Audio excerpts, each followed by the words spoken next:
We will now travel to the west of the United States, where our next speakers are located in Seattle, Washington, and in Scottsdale, Arizona. So Catherine Devine, good morning. You're in Seattle. I hope it's not raining in the rainy city. It has been, but it's lovely today. Good morning, or good afternoon. Morning. We're in. Yes, good morning to you. You are a business strategy leader of libraries and museums for Microsoft. You were formerly Chief Digital Officer at the American Museum of Natural History in New York. You have a lifelong love of technology and its ability to optimize all aspects of our lives. And joining you is Ryan Gaspar. Good morning. You're in Scottsdale. Are you counting That's right. Are you counting ballots? I wish I could. I wish I could help.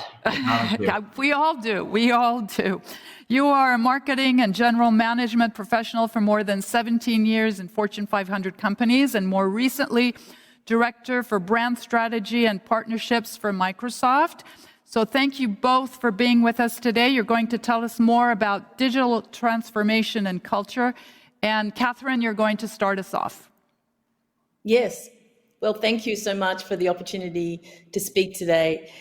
At Microsoft, we really care about digital transformation for the entire world, but my particular focus is on libraries and museums, and delighted to showcase here some of the work that we have done, some of the thinking that we have, and of course, Ryan is going to show you some really cool things that his team has done. So we're a very large organization. We talk about working as one Microsoft frequently. And one Microsoft means that we partner all over the company to further the missions of museums and libraries. So let's start with Microsoft's mission. And we are very much a mission-driven organization, as all museums are out there. So our mission is to empower every person and every organization on the planet to achieve more. And that really drives everybody in the company. It's definitely a mission that is very lived and has very much become part of the culture since Satya Nadella became CEO about 5 years ago. And it drives everything that we do. It's very much, and this is why we are interested in museums and why we are very focused on how we can help support the missions of museums. So the first thing that we have here is some of the work we've done is think about what does a digital transformation look like for museums? And I think that this is a topic that has been really challenging for lots of industries, but particularly museums, around this idea of what is digital transformation? Is it about having digital things in my exhibition? Is it about having an app? Is it about a website? What is it? And we've tried to attempt to both define it to help that, but also it's important to us to bring along solutions and examples that demonstrate each of these so that it brings it to life. And that's certainly what Ryan's going to be talking a little bit more about. So very briefly, the way that this looks at, and you'll notice that here there is no mention of technology. It's all about what is the job to be done, so to speak. What is the problem we're trying to solve, or what is the area of the museum? And so we roughly, at its highest level, talk about 4 pillars. One is all around what we call advanced discovery, but it's about the process of managing collections through their entire life cycle. So acquiring, engaging with all of those kinds of things, research, digitization of collections, and maybe a new area for many people, but this idea of discoverability of collections. So it's using technologies to actually understand the collection, understand the patterns in the collection, and what does that mean for our insights about the world. And certainly one of the areas that I'm most excited about in terms of technology is the ability to not only look at your collection in your museum, but museums across a single country, across the world, across time. What are the trends? What are the insights? The people who write history books, have their own perspective, but this is about going back to primary sources to get insights that maybe we didn't know about.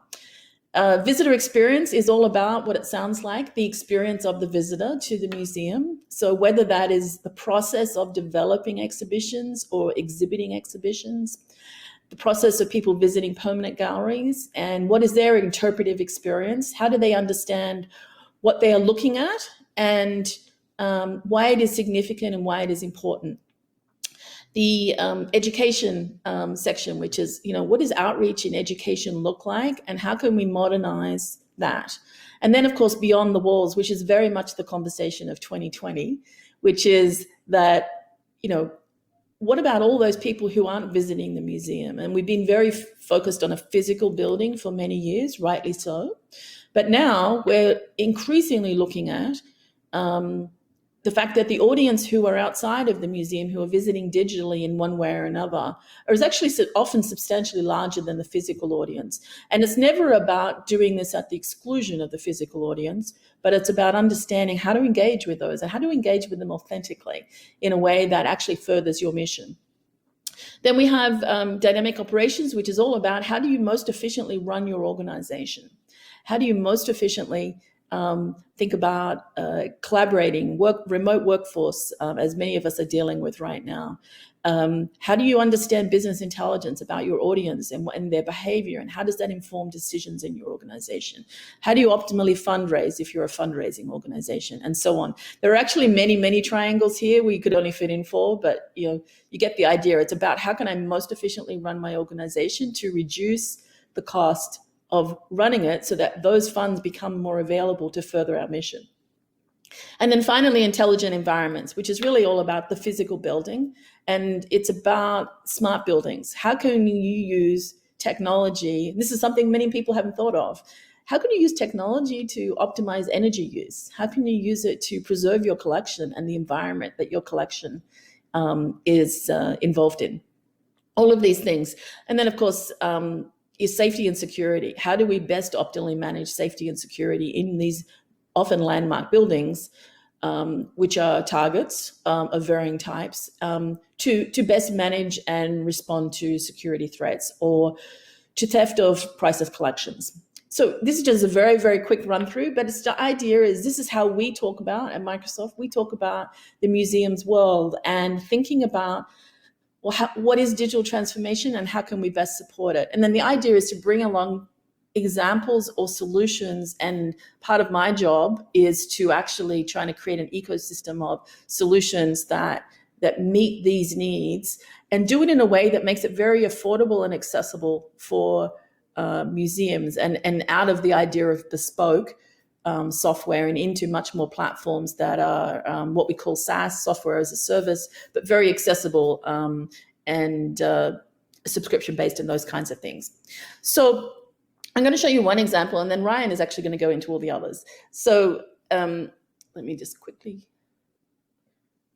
go to the next one. So we have something here called Art Explorer. This is started as a proof of concept, but it's a really great example of an application of a technology. So we like not to talk about the technology, but how it's applied. So we have a whole set of technologies called cognitive services. Cognitive services is effectively artificial intelligence in a number of forms, but very accessible. So it's not necessarily requiring the expertise of a data scientist. It's much more about requiring the expertise of a business analyst. And we talk a lot about this idea of citizen developers, the idea that not everybody has to be able to code in that very traditional stereotype view of like literally writing language, but much more of a drag and drop sort of interface.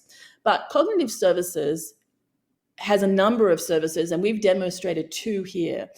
This is the Metropolitan Museum of Art's collection online. And so what we've done is connected in, and I say we, I mean the royal we of Microsoft, have done is connected in to their open access collections, brought in data that is in their databases. And you'll see here in this particular example, this is one painting, and this is the metadata that came in from their collection management system. And it does 2 things, this particular proof of concept, but there are many others that it can do. So the first is it's actually created tags generated from the image, and it's talking about tags that are discussing what is in the image rather than what we would normally look at from an art gallery's perspective or a curator's perspective. That's not to say that the curator data is not important. It's very important, but it's about augmenting that. And then, of course, so why tag, right? And why tag with what is going on in the image? Well, it's to allow discovery. It's about allowing this serendipitous discovery of things like this. And I'm noticing that these tags, unfortunately, are coming up very small, but it says things in this image like army, war, soldier, those kinds of things. And so it allows you to be able to rapidly be able to connect this with other things that are about army and soldier and war.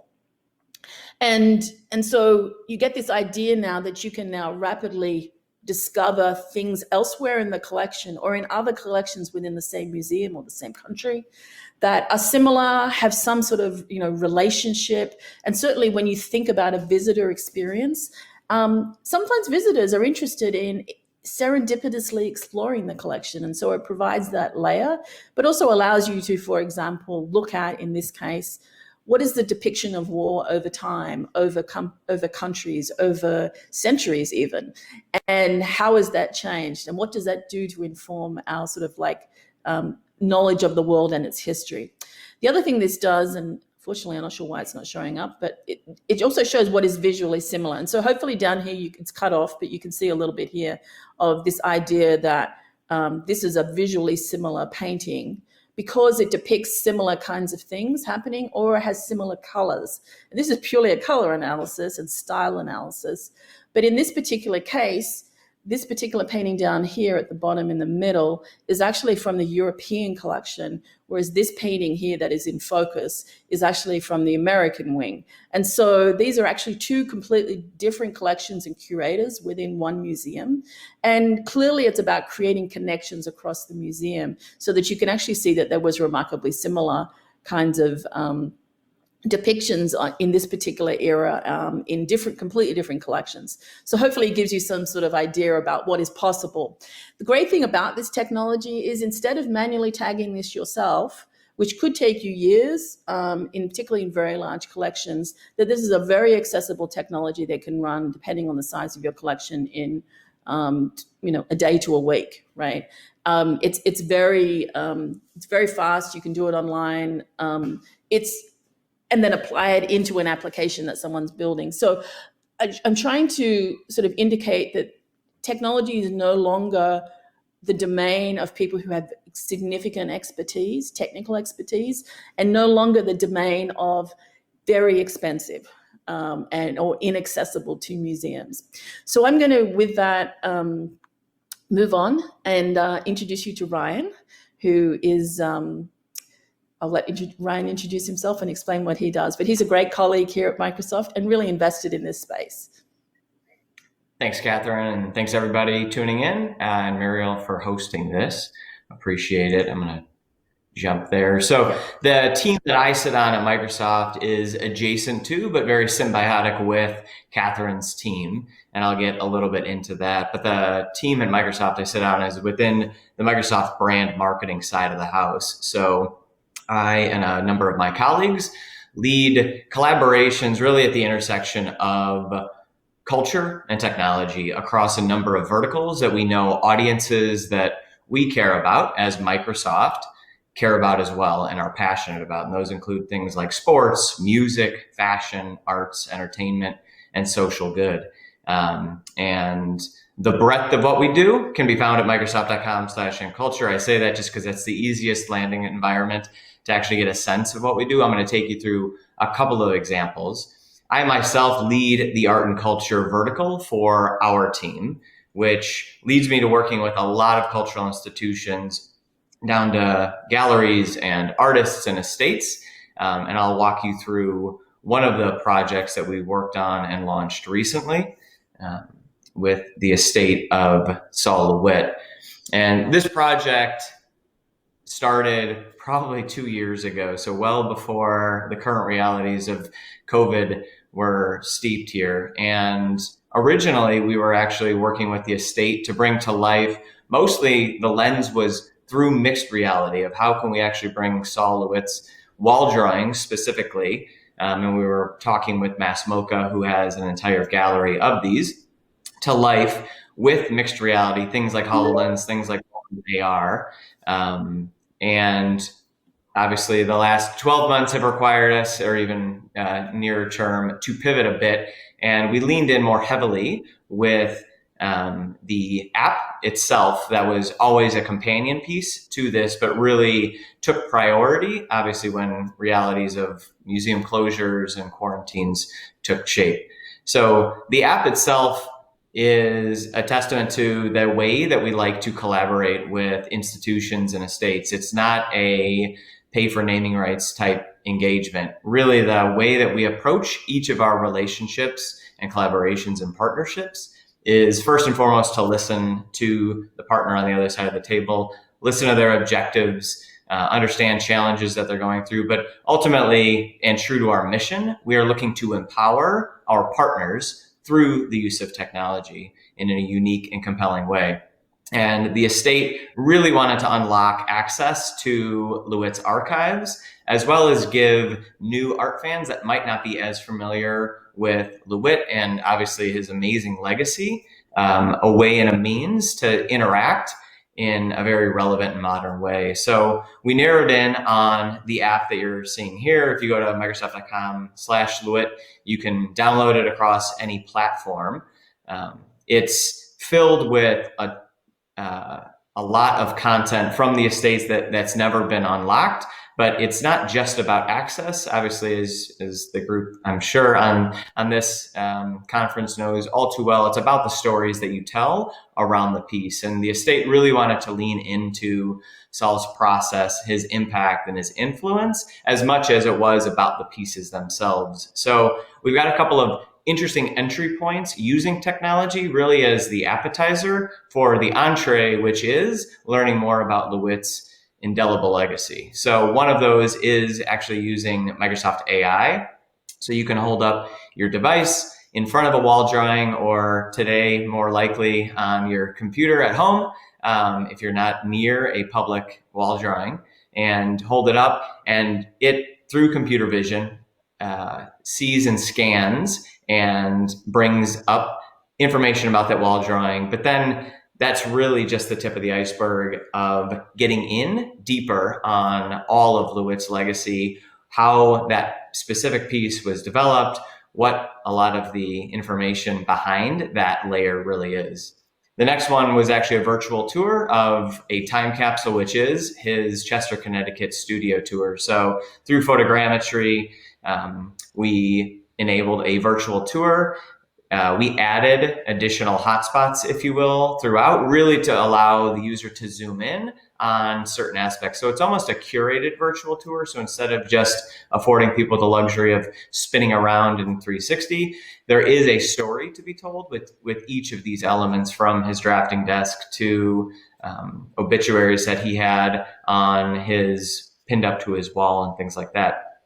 And then the bottom layer of this, you'll see there's a map to actually map his legacy, whether it's gallery showings or where current wall drawings are. You can find one close to you, hopefully soon when things reopen up for all of us. And then again, like I mentioned, the story really is about unpacking Lewitt's process around all of his different work types.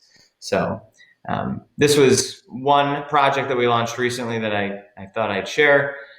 The big thing here is that when we made the pivot from leaning in with one institution, as in Mass MoCA, to bring this to life through mixed reality, it actually afforded us a chance to step back and assess all of the potential institutions and partners that we could lean in with who have Lewitt wall drawings, who are also interested in providing relevant content for their audiences at a time where people are searching for ways to connect with art and their audiences from an institutional standpoint. So you'll see on this slide, we partnered with a number of institutions around the world, and we're working on additional institutions.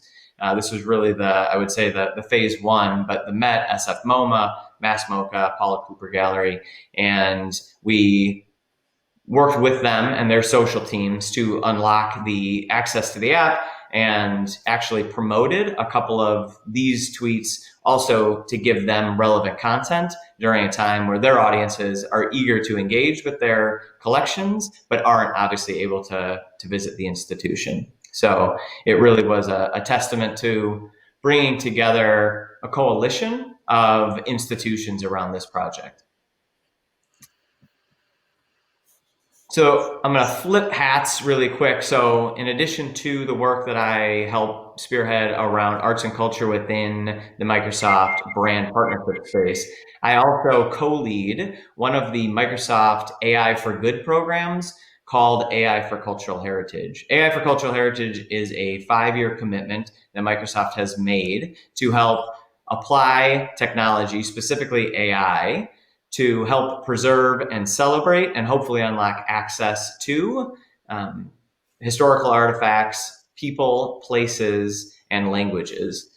And one project notably that I just wanted to bring up that is relevant, that has a lot of truth around institutions as well, is a project that we're working on in direct partnership with the Minister of Culture and really the Prime Minister in Greece, to digitize and in full fidelity recreate the ancient site of Olympia, working with archaeologists on site, to bring that to life. It's a project that was kicked off last year, and it's going to come to life in 3 ways. So we talk about how technology can afford democratization and access of these collections and these artifacts. And once we get the artifacts digitized, we're going to put it up across an interactive website that's going to be hosted by the ministry. We're going to launch a mobile AR app that people around the world can access and use within their homes,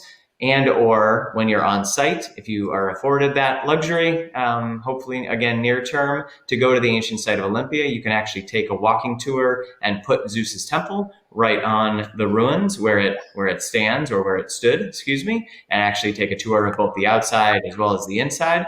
And then we're working on a mixed reality using our HoloLens 2 technology to bring to life a replica model of the ruins in a local museum in Athens. So location is still to be defined, but that is going to come later next year. And obviously we're working with all of the new considerations around COVID realities.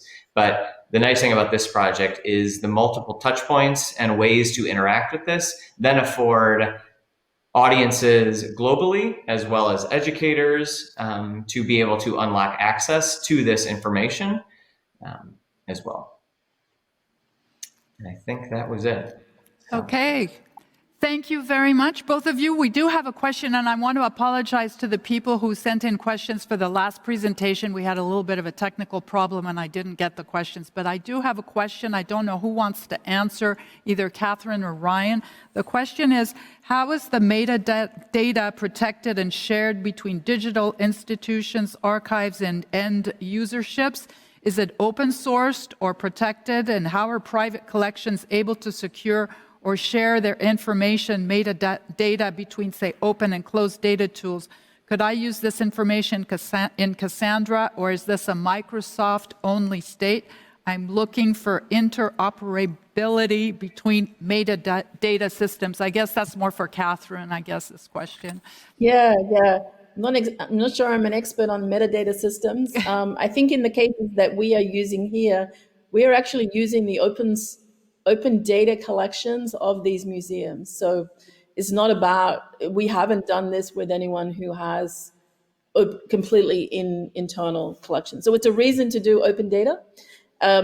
When that happens, of course, you're exposing your metadata. And then, I think you start to get into different metadata systems, or that there are some standards across institutions. So I'm not sure I have a great answer for the person asking, but in this particular case, it is open data collections that we have used. Okay.